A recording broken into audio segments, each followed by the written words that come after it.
بنگلہ دیش کے مختلف مقامات پر عاشقان رسول کی دینی تحریک دعوت اسلامی کے تحت نیکی کی دعوت کے سلسلے ہوئے، جس میں مختلف شعبۂ زندگی سے تعلق رکھنے والے عاشقان رسول اور بزنس کمیونٹی کے اسلامی بھائیوں سمیت مبلغین دعوت اسلامی کی بھی شرکت ہوئی۔ دعوت اسلامی کے تحت منعقدہ نیکی کی دعوت کے دوران مبلغین دعوت اسلامی نے مقامی اسلامی بھائیوں میں نیکی کی دعوت دیتے ہوئے انہیں نیک اعمال کرنے، گناہوں سے بچنے اور دین متین کی خدمت کے لیے دعوت اسلامی کے دینی ماحول سے وابستہ رہتے ہوئے دینی کاموں میں حصہ لینے کا ذہن دیا۔ بنگلہ دیش میں چٹاگونگ ڈویژن سطح پر ہونے والے 3 دن کے عظیم الشان سنت و بھرے اجتماع کی تیاریوں سمیت مختلف مقامات پر اجتماع و ملاقاتوں کے ذریعے مختلف شعبات کے مقامی عاشقان رسول میں نیکی کی دعوت عام کرنے کا سلسلہ روز بروز جاری و ساری ہے۔ چٹوگرام چلو چٹوگرام،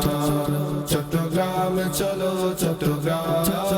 چٹوگرام چلو چٹوگرام، چٹوگرام چلو چٹوگرام، چٹوگرام چلو چٹوگرام۔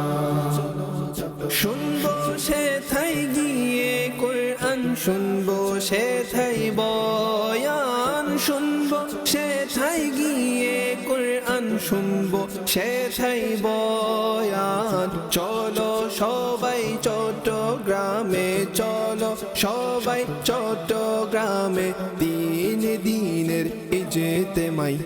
দিন দিনের ইজতেমাই। চট্টগ্রাম চলো চট্টগ্রাম, চট্টগ্রাম চলো চট্টগ্রাম,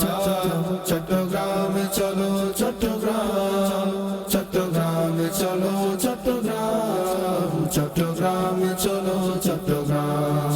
اسی سلسلے میں رکن شورا حاجی محمد اسد اتاری مدنی نے بھی ویڈیو پیغام کے ذریعے اس اجتماع کے حوالے سے نیکی کی دعوت پیش کرتے ہوئے کہا، بنگلہ دیش کے عاشقان رسول کے لیے عظیم الشان خوشخبری، دعوت اسلامی کا 3 دن کا عظیم الشان سنتوں بھرا اجتماع 30 اپریل، 1 اور 2 مئی 2025 بدھ، جمعرات اور جمعہ چٹاگانگ میں ہونے جا رہا ہے۔ اس اجتماع کی ایک خصوصیت یہ ہے کہ جانشین امیر اہل سنت، خلیفہ امیر اہل سنت حاجی عبید رضا عطاری مدنی سلمہ الغنی